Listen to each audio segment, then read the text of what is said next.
मैं राहुल कुमार, स्वागत है आपका वरण्यम एजुकेशन के इस यूट्यूब चैनल में। आज हम आपके साथ डिस्कस करने वाले हैं Bihar Beltron data entry operator का प्रीवियस ईयर क्वेश्चन है, जो 27 तारीख 11वां महीना 2019 का 3 से 4 शिफ्ट का है क्वेश्चन। इस वीडियो में हम जितने भी क्वेश्चन डिस्कस करेंगे, ज़्यादातर क्वेश्चन को हम ये भी कोशिश करेंगे जो प्रैक्टिकल रहेगा उसको हम प्रैक्टिकल करके भी दिखाएं, बाय ऑप्शन कहाँ पे होता है, कैसे इसका फीचर्स काम करता है, ये सारा कुछ। तो इस वीडियो को लास्ट तक देखिएगा। इस वीडियो में हालांकि इस पेपर में 60 क्वेश्चन होता है, लेकिन इस वीडियो में हम 30 क्वेश्चन डिस्कस करेंगे।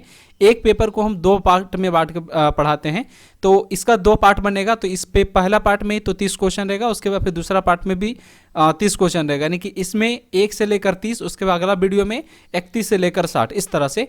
तो अगला पार्ट भी देखिएगा। इस पार्ट में पहले आप पढ़िए 1 से लेकर 30 तक। सबसे पहला क्वेश्चन यह है कि निम्नलिखित में से कौन सा एक स्मार्ट आर्ट ग्राफिक्स है। तो स्मार्ट आर्ट ग्राफिक्स में अगर हम लोग आपको बताएं तो ये जो मैट्रिक्स नाम को जो ग्राफिक्स देख रहे हैं, ये ऑप्शन उसमें होता है।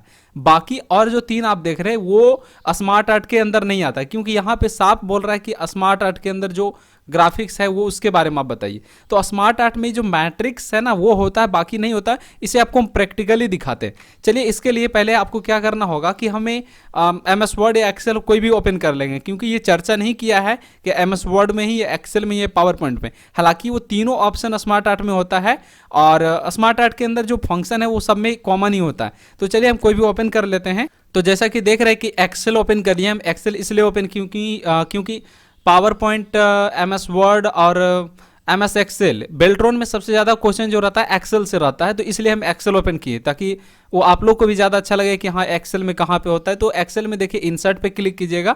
इंसर्ट पे क्लिक करने के बाद आपको स्मार्ट आर्ट पे क्लिक करना है। यहाँ पे स्मार्ट आर्ट जब क्लिक करेंगे तो यहाँ पे बहुत सारे फीचर्स इसका शो करेगा। उस फीचर्स में देखेंगे कि यहाँ पे मैट्रिक्स नाम का ऑप्शन दिया हुआ है, तो इसी के बारे में वो बता रहा था। या फिर पिरामिड भी रहेगा यहाँ पर, और भी रिलेशनशिप है।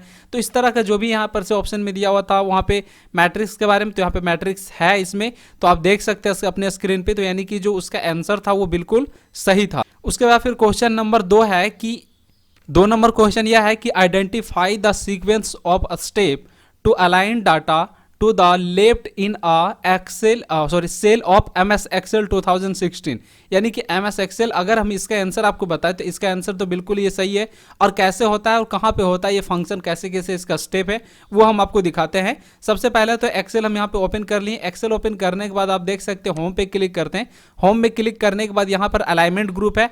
अलाइनमेंट ग्रुप में बाय डिफॉल्ट जो सेटिंग रहता है वो लेफ्ट अलाइनमेंट का रहता है, जो कि यहाँ पे रहता है। तो ये आप जैसे इसमें किसी भी सेल में अगर आप कुछ लिखते हैं तो देखिएगा कि ये लेफ्ट अलाइनमेंट में जो भी वैल्यू डाटा अगर स्टेप अगर आप कुछ लिख रहे हैं तो वो लेफ्ट अलाइनमेंट में लिखाएगा। उसके बाद फिर अगला क्वेश्चन है 3 नंबर की MS वर्ड में सेलेक्टेड डाटा को पेस्ट करने की शॉर्टकट की क्या होती है।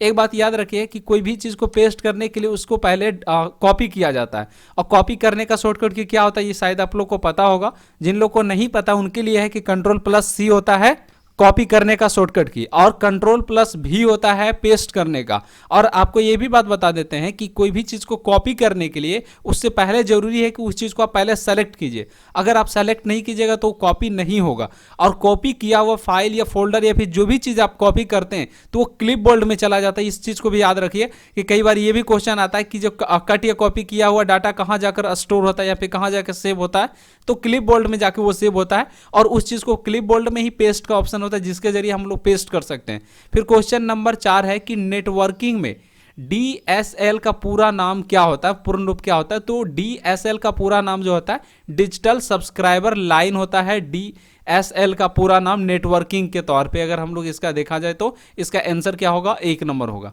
फिर क्वेश्चन नंबर 5 है कि MS एक्सेल में सूत्र यानी कि फार्मूला की कॉपी करने की शॉर्टकट की क्या होती है।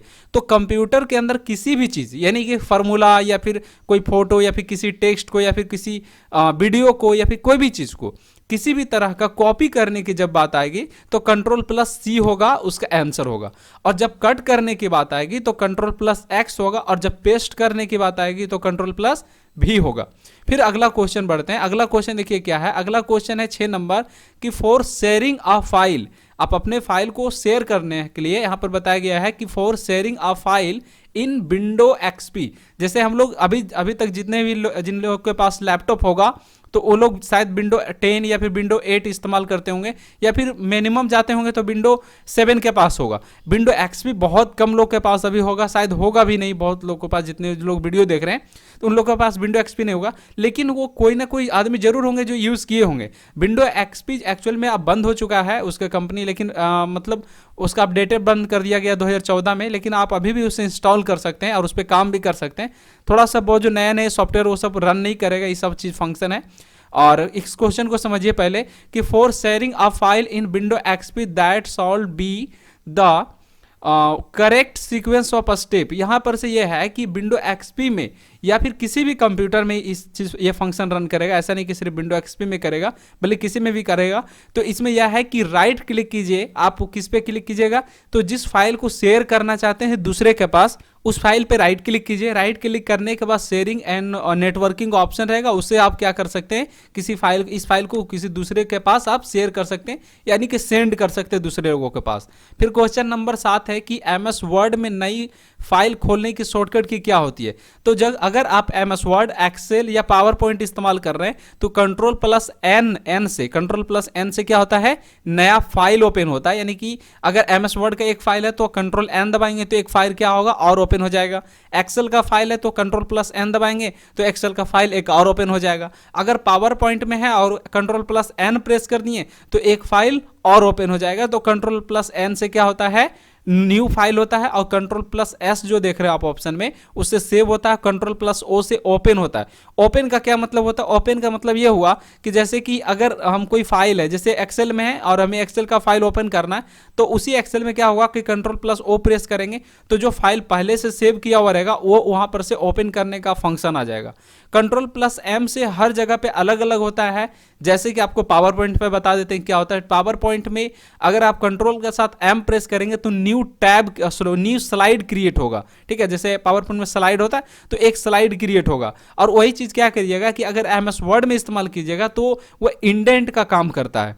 फिर क्वेश्चन नंबर 8 है कि a chart has to be prepare. आपको चार्ट बनाना है जेंडर में, जैसे एक्स और वाई टाइप का होता है उस तरह के बनाना है, तो इसके लिए कौन से चार्ट का इस्तेमाल करना होगा, बार चार्ट का। बार चार्ट का इस्तेमाल कहाँ से किया जाता है और कैसे होता है, कहाँ पे रहता है ये चीज फंक्शन, इस चीज को आप समझिए। क्वेश्चन आप देखिए अपने स्क्रीन पे, उसके बाद इसको हम आपको समझाते हैं कहाँ पे होता है।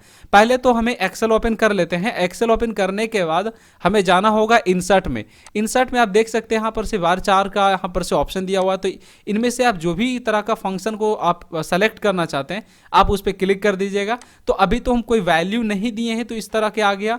अब क्या है कि इसके बाद इसमें क्या होता है कि चार्ट का अलग अलग तरह का यहाँ पर से सीक्वेंस होता है और देखने का स्टाइल होता है। आप यहाँ पर से क्या कर सकते हैं, उसे बदल सकते हैं, अलग अलग तरह का डिजाइन में यहाँ से रख सकते हैं। फिलहाल इसमें कुछ लिखा हुआ नहीं था तो ये क्या हुआ, एक सिंपल लाइनिंग चल रहा है, उसमें ब्लैंक है, यानी कि उसमें कुछ भी ग्राफिक्स आपको इंक्रीज और डिक्रीज करता हुआ नहीं दिखा रहा है। बट यहाँ पे इंसर्ट में होता है बार ग्राफ, ये जान लीजिए।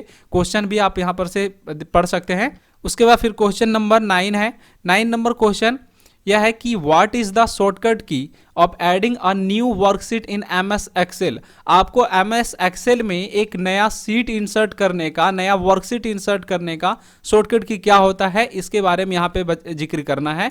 तो आप यहाँ पर हम देख सकते हैं कि 3 हम अलग अलग सीट क्रिएट किए हुए हैं। इससे ज़्यादा अगर आपको और क्रिएट करना है तो जैसे सीट नंबर 3 में है और 3 नंबर सीट के बाद यहाँ पर क्लिक कीजिएगा। इससे क्या होगा कि आप नया सीट क्रिएट कर सकते हैं। इसका शॉर्टकट की होता है शिफ्ट प्लस F11, ठीक है ना, शिफ्ट प्लस F11 इसका शॉर्टकट की होता है। बट अगर आप इसके अलावा भी और भी शॉर्टकट की होता है जिसके जरिए आप सीट क्रिएट कर सकते हैं, वो शॉर्टकट की है Alt Shift और F1।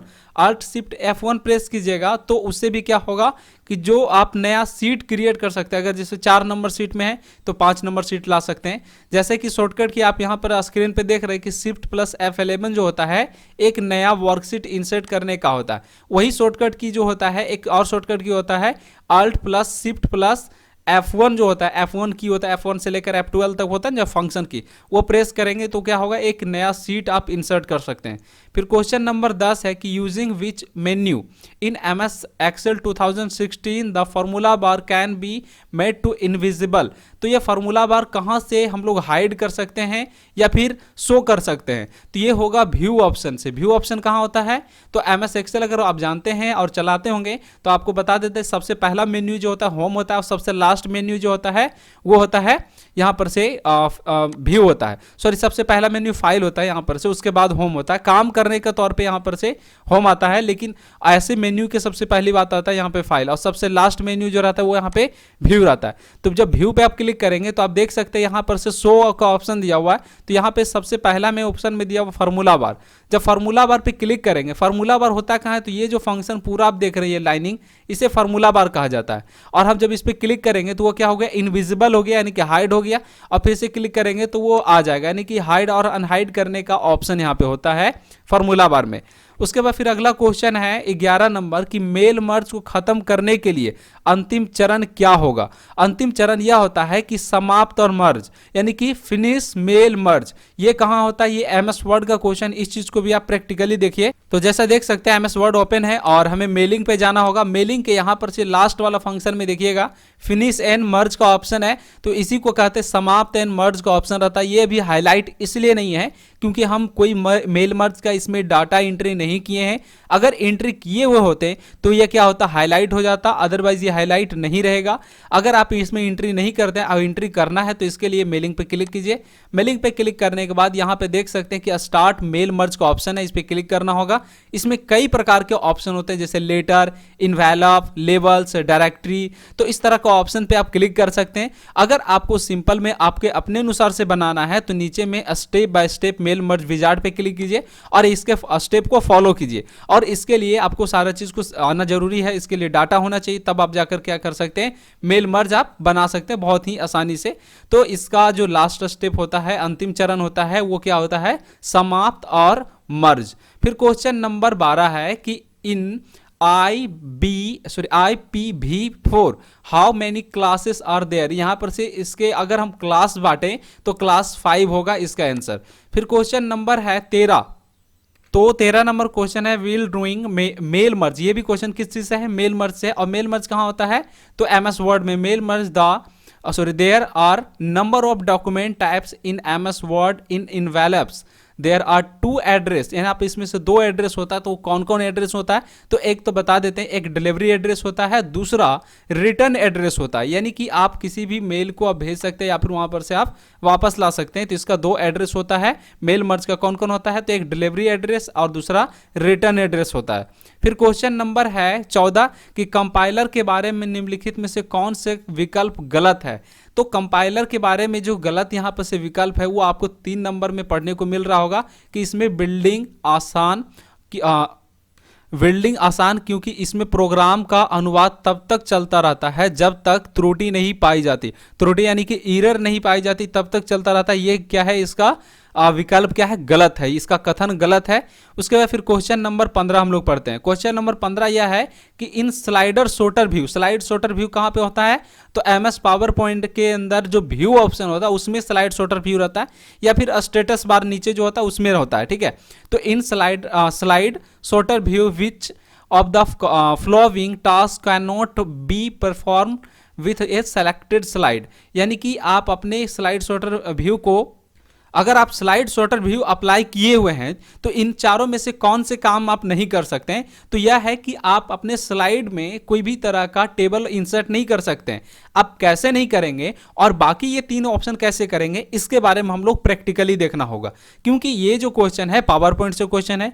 पावर पॉइंट में वो भी स्लाइड शॉर्टर व्यू का क्वेश्चन है कि अगर हम स्लाइड शॉर्टर व्यू परफॉर्म हो रहा है, चल रहा है और अप्लाई किया हुआ है, तो इनमें से कौन से काम हम नहीं कर सकते हैं, तो वो होगा इंसर्ट टेबल। इंसर्ट टेबल कैसे नहीं करेंगे, बाकी सब कैसे करेंगे, इस चीज को आप प्रैक्टिकली देखिए। तो जैसा कि देख रहे हैं कि एमएस पावर पॉइंट ओपन कर लिए हैं। एमएस पावर पॉइंट ओपन करने के बाद आपको बताए थे कि स्लाइड शॉर्टर व्यू जो होता है वो सबसे लास्ट वाला ऑप्शन जो होता है व्यू पे, उस पर क्लिक करना होगा।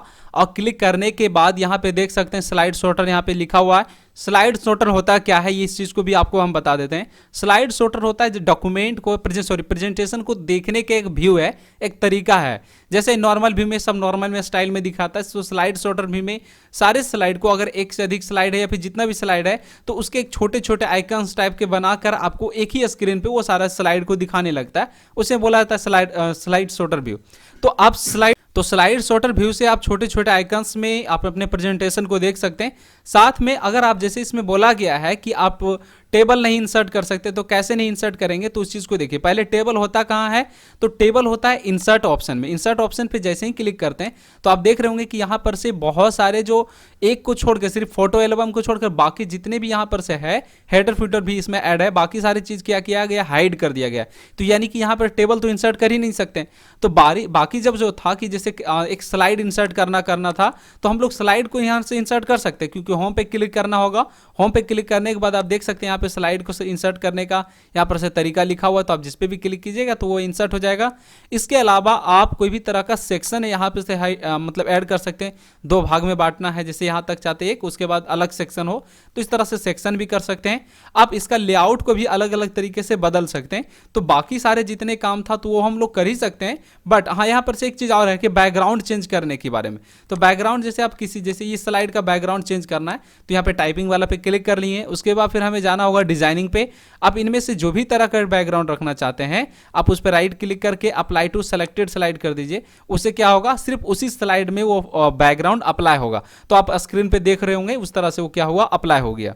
फिर क्वेश्चन नंबर 16 है कि MS एक्सेल 2016 में प्रोटेक्ट सीट विकल्प को किस मेन्यू से चुना जा सकता है, तो फाइल मेन्यू। हालांकि ये जो ऑप्शन होता है ये दो जगह पे होता है। एक तो होता है रिव्यू ऑप्शन में, दूसरा होता है फाइल में। तो आपको हम एक एक करके दोनों जगह के बारे में एक एक करके बताएंगे। तो एक चीज पहले देखिए कि MS एक्सेल ओपन कर लेते हैं, उसके बाद हम इसको बताएंगे। तो जैसा कि देख रहे हैं कि MS एक्सेल ओपन है, और MS एक्सेल ओपन होने के बाद आपको सबसे पहला बताते हैं कि फाइल पे क्लिक करिएगा। और फाइल पे क्लिक कर, प्रोटेक्ट होता क्या है, आप अपने डॉक्यूमेंट को लॉक करने का फंक्शन होता है, उसके लिए बताया जा रहा है। तो फाइल पे क्लिक किए, इन्फॉर्मेशन पे जाएंगे, इन्फो पे। इसमें देख सकते हैं कि यहाँ पे क्या लिखा हुआ, प्रोटेक्ट वर्कबुक, यानी कि अपने फाइल को लॉक करने के बारे में। उसके बाद इसमें यहाँ पर ये भी है कि करेंट वर्कशीट जिस पे आप काम करते हैं उसको भी लॉक कर सकते हैं। तो यहाँ पर से लॉक करने का फीचर्स होता है। इसके अलावा जो होता है, यहाँ पर रिव्यू नाम का ऑप्शन जो देख रहे हैं, इस पर क्लिक कीजिएगा तो यहाँ पर से प्रोटेक्ट सीट और प्रोटेक्ट वर्कबुक दोनों का फंक्शन दिया हुआ है। तो यानी कि फाइल पे भी करके हम लॉक कर सकते हैं, और यहाँ पर रिव्यू तो ऑप्शन में है ही नहीं दिया हुआ। अगर रिव्यू रहता तो हम लोग रिव्यू पर से भी कर सकते थे, लेकिन उसका ऑप्शन का देने का तरीका अलग हो जाता। फिर क्वेश्चन नंबर 17 है। 17 नंबर क्वेश्चन देखिए क्या है कि which of the following is not a function of format cell of option of home menu in MS Excel 2016। यहां पर से आप बताइए कि इसमें इनमें से कौन से ऑप्शन जो है आपके ओरिएंटेशन जो है ये होम मेन्यू के अंदर नहीं आता है। ओरिएंटेशन जो होता है वो पेज लेआउट के अंदर आता है। बाकी fill option, protection option, protection जो है ये भी रहता है होम के अंदर। कहाँ पे रहता है, ये तीनों के बारे में आपको बताते हैं, और ओरिएंटेशन के बारे में भी बताते हैं कहाँ पे रहता है। तो पहले तो आंसर जान लीजिए कि ओरिएंटेशन था तो कहाँ होता है। तो ओरिएंटेशन जो होता है पेज लेआउट में रहता है। आप यहाँ पर से देख सकते हैं ओरिएंटेशन लिखा हुआ, और ओरिएंटेशन में 2 फंक्शन होता है, एक पोर्ट्रेट और दूसरा लैंडस्केप, ठीक है। बाकी जब होम में जो तीनों है, यहाँ पर से फिल का ऑप्शन देख सकते हैं, यहाँ पे फिल है। उसके बाद फिर यहाँ पर फॉर्मेट पे क्लिक करेंगे। फॉर्मेट पे क्लिक करने के बाद आप यहाँ पर से देख सकते हैं प्रोटेक्ट सीट भी लिखा हुआ है। उसके बाद फिर अगला ऑप्शन क्या था, अगला ऑप्शन था अलाइनमेंट का। आप यहाँ पर से देख सकते हैं कि अलाइनमेंट का ऑप्शन दिया हुआ, जिसमें लेफ्ट अलाइनमेंट, सेंटर अलाइनमेंट और राइट अलाइनमेंट यहाँ पर कर सकते हैं आप अपने टेक्स्ट को, आप अपने वर्ड को। फिर क्वेश्चन नंबर 18 है। तो क्वेश्चन यह है कि आप अपने MS वर्ड में आप किसी भी टेक्स्ट को, अल्फाबेटिकल चीज़ों को आप कैसे असेंडिंग और डिसेंडिंग कर सकते हैं, यानी कि ऑर्डर उसका बदल सकते हैं। यहाँ पर से साफ लिखा हुआ है कि there is a list of 10 employees, आपके 10 एम्प्लॉयज है, और उसके एड्रेस डिटेल्स इस तरह से मेंटेन किया हुआ है। तो उसको अगर अरेंज करना है with the name alphabetical order with of the following sequence of a step will be follow to do so in MS Word 2016, तो इसका यह होगा कि जो भी चीज़ को हम एक सीक्वेंस में असेंडिंग या डिसेंडिंग ऑर्डर में रखना चाहते हैं तो उस चीज़ को पहले सेलेक्ट करना होगा। सेलेक्ट करने के बाद होम मेन्यू में जाएंगे, होम मेन्यू पे क्लिक करने के बाद पैराग्राफ ग्रुप, उसके बाद सॉर्ट। आप इसे प्रैक्टिकली समझिए, ज़्यादा अच्छे से आप समझ पाइएगा। तो MS वर्ड हम ओपन कर लेते हैं। MS वर्ड जैसा देख सकते हैं ओपन हो गया है और हम यहाँ पे कुछ भी लिख देते हैं, एक सीक्वेंस में नहीं लिखेंगे, मतलब हम यहाँ पर से ASDFG इस तरह से टाइप कर दिए, ठीक है। और यहाँ पर से टाइप करने के बाद तो जैसा कि देख रहे हैं कि हम यहाँ पे बहुत सारे अल्फ़ाबेट हम टाइप कर दिए, A से Z तक ही टाइप किए, बट एक सीक्वेंस में नहीं किए, एक असेंडिंग ऑर्डर में नहीं किए हैं। और हम इस चीज़ को पहले सेलेक्ट कर लेते हैं। अगर असेंडिंग में हमको सही करना होगा तो कंट्रोल के साथ A प्रेस करेंगे तो पूरा डाटा सेलेक्ट हो जाएगा, या फिर आप माउस से भी सेलेक्ट कर सकते हैं। तो हम कंट्रोल के साथ A प्रेस कर लिए, उससे पूरा डाटा मेरा सेलेक्ट हो गया। अब हमें करना क्या है, होम पे क्लिक कर देना है। होम पे जब क्लिक करेंगे तो यहाँ पे पैराग्राफ ग्रुप दिखेगा। अगर इंसर्ट में रहिएगा तो पैराग्राफ ग्रुप नहीं दिखेगा, ठीक है। तो इंसर्ट होम पे गए, पैराग्राफ ग्रुप में आए तो यहाँ पे देख सकते हैं कि A और Z लिखा हुआ है, यानी कि यहाँ पे इसका नाम जो होता है उसे कहा बोला जाता है सॉर्ट। और सॉर्ट पे जब आप क्लिक करेंगे तो इसमें दो ऑप्शन आएगा, एक तो असेंडिंग आएगा, दूसरा डिसेंडिंग आएगा, यानी कि बढ़ते क्रम और घटते क्रम। अगर असेंडिंग पे क्लिक किए और यहाँ से ओके कर दिए तो आप देख सकते हैं जो वर्ड मतलब एक रैंडमली लिखा हुआ था वो क्या हो गया, एक सीक्वेंस में लिखा हुआ दिख रहा है, ABCDEFGHIJKLMNOPQRSTUVWXYZ। तो इस तरह से यहाँ पर से शो कर रहा है। अगर इसी चीज़ को हम डिसेंडिंग कर दें, यहाँ पर से क्लिक किए और यहाँ पर से डिसेंडिंग वाला ऑप्शन पे क्लिक करके ओके कर देंगे तो इससे होगा क्या कि अब ये उसी का उल्टा हो गया। जैसे A से Z था तो अब क्या होगा, Z से A हमको यहाँ पर से सीक्वेंस में दिखाने लगेगा। तो यहाँ पर से जब भी कोई भी एम्प्लॉइज़ का या फिर कोई भी चीज़ का अगर आपको असेंडिंग या डिसेंडिंग बदलना, और ये कोई ज़रूरी नहीं है कि अल्फ़ाबेट ही, नंबर को भी आप बदल सकते हैं, सॉर्ट कर सकते हैं असेंडिंग और डिसेंडिंग में। फिर क्वेश्चन नंबर 19 है कि MS पावर पॉइंट 2016 यानी 2016 के होम टैब में निम्नलिखित में से कौन सा एक फंक्शन नहीं होता है। तो स्लाइड डिज़ाइन नाम का कोई भी फंक्शन होम में नहीं होता है। ये क्वेश्चन जो होता है इसमें सेक्शन होता है, खोज होता है यानी कि सर्च करने का होता है, नई स्लाइड बनाने का होता है, बट उसमें ये जो आप देख रहे हैं डिज़ाइन नाम का ऑप्शन कुछ भी नहीं होता है। डिज़ाइन नाम का ऑप्शन तो एक खुद उसका मेन्यू का नाम है। तो वो देखिए कहाँ पे होता है। तो जैसे हम नॉर्मल यहाँ पे आ गए तो आप होम पे क्लिक करते हैं तो होम में आप यहाँ पर से देख सकते हैं कि नया स्लाइड बनाने का है, रीसेट करने का है, सेक्शन करने का है, और आप यहाँ पर से देख सकते हैं कि ऊपर में यहाँ पे एक डिज़ाइन करने का ऑप्शन दिया हुआ है। और खोज की अगर बात करें तो उसे फाइंड कहते हैं, तो फाइंड भी ऑप्शन यहाँ पे है, लेकिन डिज़ाइन ऑप्शन तो एक ऊपर में होता है इंसर्ट के जस्ट बगल में। तो इसलिए इसका आंसर जो होगा वो होगा डिज़ाइन की। ये डिज़ाइन नाम के जो ऑप्शन है वो MS पावर पॉइंट 2016 में या फिर किसी भी सॉफ्टवेयर में होम में नहीं होता है, उसका एक खुद का मेन्यू होता है। फिर क्वेश्चन नंबर 20 है। क्वेश्चन नंबर 20 यह है कि MS वर्ड में प्रिंट कमांड का शॉर्टकट की क्या होता है। तो MS Word, Excel, PowerPoint तीनों जगह जो प्रिंट करने का कमांड होता है वो Ctrl+P ही होता है।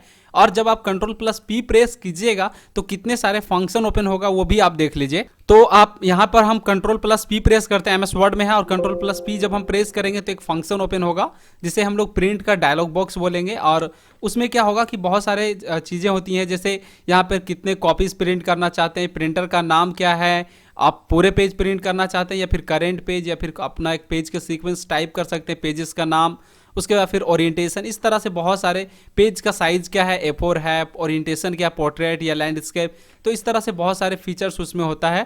फिर क्वेश्चन नंबर 21 है कि 21 नंबर क्वेश्चन यह है कि 1000 रो यानी कि 1000 पंक्तियों और 5 कॉलम की एक मैट्रिक्स में 1000 छात्रों के पते वाली एक सीट में वर्तमान में कर्सर पहले छात्र पर यानी कि पहले A1 सेल पर है, पहला सेल पर है, और इसके बाद अगर हमें जितना भी लास्ट वाला जो सेल है यानी कि 1000 नंबर जो कॉलम है, रो जो है, वहां पे पहुंचना है, तो इसके लिए शॉर्टकट की क्या अप्लाई करना होगा। यानी A1 से लेकर A1000 तक में अगर हमको पूरे सेल को सेलेक्ट करना होगा, पूरा रो का सेलेक्ट करना होगा, तो उसके लिए क्या शॉर्टकट की अप्लाई करेंगे। तो उसके लिए शॉर्टकट की अप्लाई होगा Ctrl+Shift+ डाउन एरो। और आपको हम अभी ही बता देते हैं, ये कोई जरूरी नहीं है कि 1000 ही होगा, बल्कि अगर 5 भी रहेगा ना तो वो 5 तक ही सेलेक्ट करेगा। इस चीज को आप प्रैक्टिकली देखिए। तो जैसा कि आप स्क्रीन पे देख रहे हैं कि एक हम डाटा बनाया है और इस डाटा में ज़्यादा तो नहीं है, 1 से लेकर 13 नंबर तक की सेल जो है फिल किया हुआ है, और हम पहले सेल पे यानी कि A1 सेल पे कर्सर को क्लिक कर देते हैं। क्लिक करने के बाद हम यहां पर से जैसे बोला गया था कि पहले सेल में से अगर आपको शॉर्टकट की अप्लाई करना है, कौन सा अप्लाई करेंगे शॉर्टकट की, जिससे जो सबसे लास्ट तक जो डाटा एंट्री किया हुआ है वहां तक सेल सेलेक्ट हो जाएगा। तो कंट्रोल शिफ्ट और हम लोग डाउन एरो बटन प्रेस करेंगे तो उससे आप देख रहे हैं कि यहां से लेकर यहां तक सेल सेलेक्ट हो गया। और एक बात और यहां पर से आप जान सकते हैं, जैसे कि यहां पर से देख सकते हैं कि 13 सेल में डाटा एंट्री किया हुआ। फॉर एग्जांपल हम यहां पर से एक सेल को हम ब्रेक कर देते हैं, यानी कि एक सेल से डाटा हटा देते हैं। वो यहां पर से डाटा जब हट जाएगा तो जब अगर आप यहां पर से control plus shift plus down arrow button press करेंगे तो वो सबसे नीचे तक नहीं जाएगा, बल्कि वो जहां तक ब्रेक किया हुआ है, एक रो पे यहां पे डाटा हम कुछ नहीं लिखे तो यहीं तक सेलेक्ट होगा। उसके बाद फिर से अगर आप अप्लाई कीजिएगा तब वो जाकर क्या होगा, उस जगह तक सेलेक्ट करेगा। तो यानी कि एक सीक्वेंस में अगर इस क्वेश्चन को अगर आप अच्छे से देखिएगा तो एक सीक्वेंस में 1 से लेकर 1000 तक के जितने भी रो था उसमें लिखा हुआ था, इसलिए वो क्या हुआ, A1 से लेकर A1000 तक पूरे डाटा को सेलेक्ट किया। अगर बीच में कोई भी चीज ब्रेक रहेगा तो जहां तक ब्रेक है उतना ही तक सेलेक्ट होगा, उससे आगे सेलेक्ट नहीं होगा। और ऐसा कोई जरूरी नहीं कि बहुत बड़े डाटाबेस रहेगा तो उसी में होगा, छोटा भी रहेगा। तो यानी कि आप ये इसका एक क्वेश्चन को अगर आप इस तरीके से भी समझ सकते हैं कि जो भी सेल में डाटा लिखा हुआ उसको सेलेक्ट करने का, एक बार में सेलेक्ट करने का क्या होता है शॉर्टकट की, तो control plus shift plus down arrow button होता है। फिर अगला क्वेश्चन है 22 नंबर कि किसी कॉफी शॉप के मालिक को अपने ग्राहकों को मेल मर्ज के लिए एड्रेस लेबल बनाना चाहते हैं, तो पता लेबल का निम्नलिखित में से कौन सा लाभ होगा। तो इनके लिए लाभ यह होगा कि उसमें उनके लिए बार बार उस नाम पे पते पे टाइप करने के लिए, तो इससे ये फायदा यह हो रहा है कि यहाँ पे पहले क्वेश्चन को आप अच्छे से और समझ लीजिए कि किसी कॉफी शॉप या कोई भी आदमी समझ लीजिए कि एक बिजनेसमैन है जिनको बार बार उस ग्राहक को या फिर एक अपने जो क्लाइंट है उनको बार बार वो मेल भेजना पड़ता है, वो एक मैसेज भेजना पड़ता है। तो इसके लिए कौन से फंक्शन को अगर ये अप्लाई कर रहे हैं तो इससे फायदा क्या होगा, इस चीज़ को आप समझिए।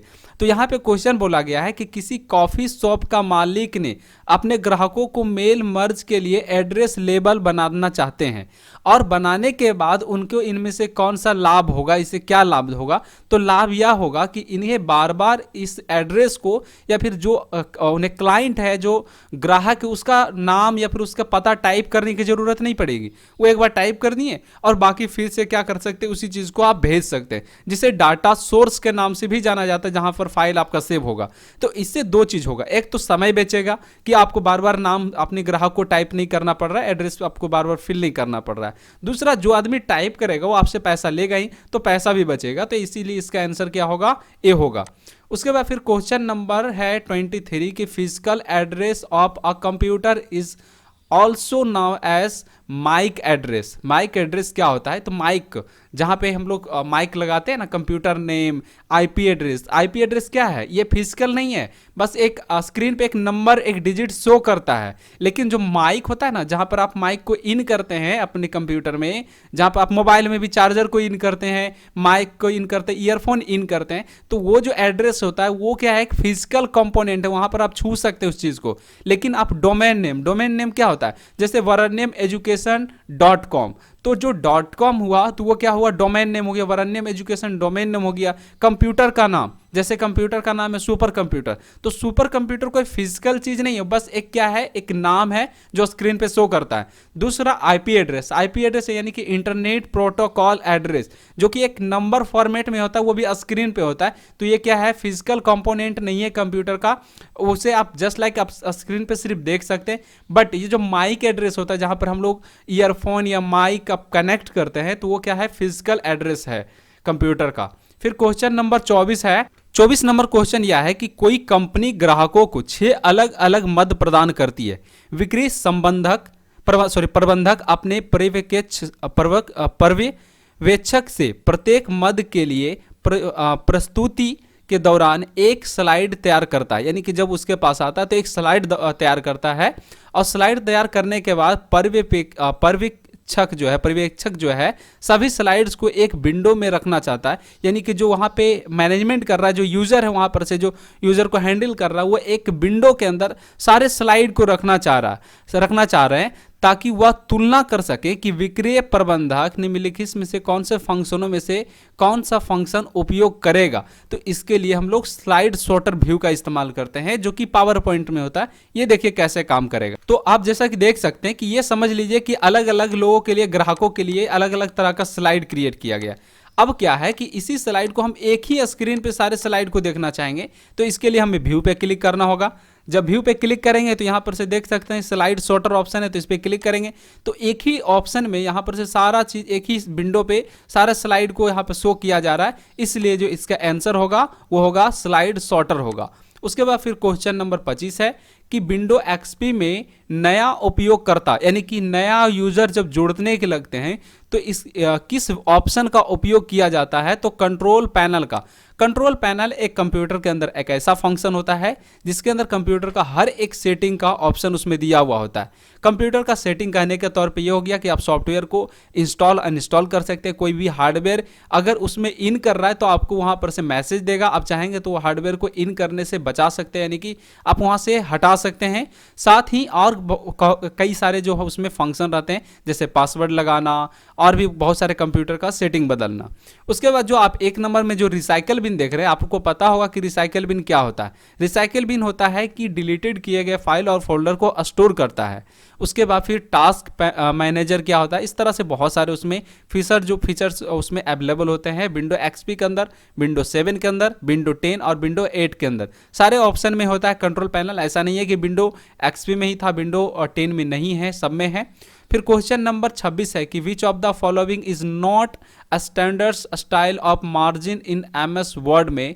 तो एमएस वर्ड में वाइड मार्जिन होता है, नॉर्मल मार्जिन होता है, मिरर होता है, लेकिन ये जो हैबिनेशन मार्जिन होता है ये उसमें नहीं होता है। उसके बाद फिर क्वेश्चन नंबर 27 है कि which of the following is a logical function. क्या बोल रहा है यहाँ पर से? Logical function. Logical function in formula menu in MS Excel. तो यहाँ पर से लॉजिकल फंक्शन कौन सा है? तो यह कौन है? तो इफ का फंक्शन है।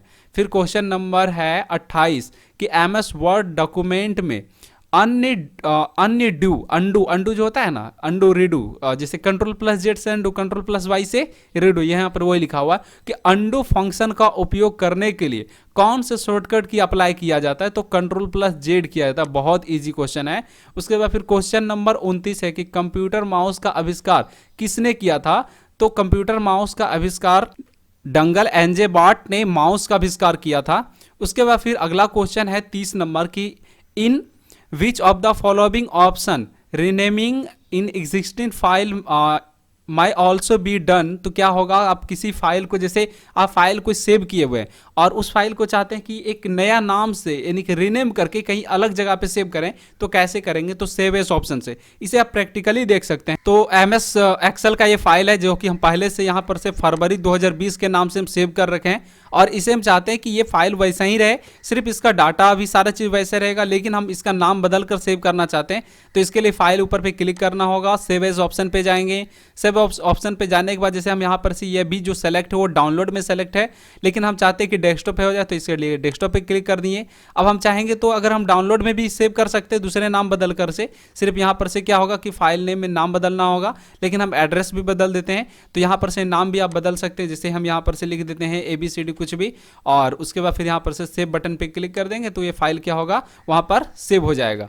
तो इसलिए जो 30 नंबर क्वेश्चन है उसका आंसर क्या होगा? 3 नंबर होगा। अगर वीडियो पसंद आए तो वीडियो को लाइक कीजिए, और कैसा लगा ये वीडियो और पूरा क्वेश्चन कैसा लगा, किसी क्वेश्चन में कंफ्यूजन रहा तो कमेंट करके जरूर बताइए, और अगले वीडियो के इंतजार कीजिए। और इससे पहले जो जितने भी वीडियो है 1 से लेकर 9 वीडियो जो है, वीडियो के डिस्क्रिप्शन बॉक्स में उसका भी लिंक है, तो एक एक करके वीडियो को देखिए। उससे फायदा यह होगा कि आपको एटलीस्ट समझ में आएगा कि प्रीवियस क्वेश्चन में इस तरह का क्वेश्चन पूछा गया है और उसको हम अच्छे से समझाएं हैं बाय प्रैक्टिकली, तो आपको बहुत कुछ सीखने को मिलेगा। और उसके साथ साथ बहुत जो एक्सेल का वीडियो हम डालते हैं, एमएस वर्ड का डालते हैं, पावर पॉइंट का डालते हैं, उस सब चीज़ से सीखिए और इसमें आके अप्लाई कीजिए कि हाँ ये इस तरह का ये फंक्शन पूछा जा रहा है, ये क्वेश्चन को पूछा जा रहा है। यहाँ पे से इस मेन्यू से ज़्यादा क्वेश्चन है, जैसे कि एमएस वर्ड में आपको बताएं तो एमएस वर्ड में जो क्वेश्चन रहता है वो मेल मर्ज से ज़्यादा रहता है, और अगर एक्सेल का जो क्वेश्चन है वो रहता है रिव्यू से ज़्यादा रहता है, पावर पॉइंट के जो स्लाइड सॉर्टर से ज़्यादा रहता है क्वेश्चन। इस तरह से अलग अलग जो जगह है, अलग अलग तरह से इंटरनेट से जैसे IP एड्रेस से रिलेटेड क्वेश्चन रहता है, तो क्योंकि सारे जगह से अलग अलग जगह पे क्वेश्चन रहता है। तो जब प्रीवियस क्वेश्चन देखिएगा तभी आपको समझ में आएगा कि किस जगह से कौन सा सॉफ्टवेयर से क्या क्वेश्चन रहता है।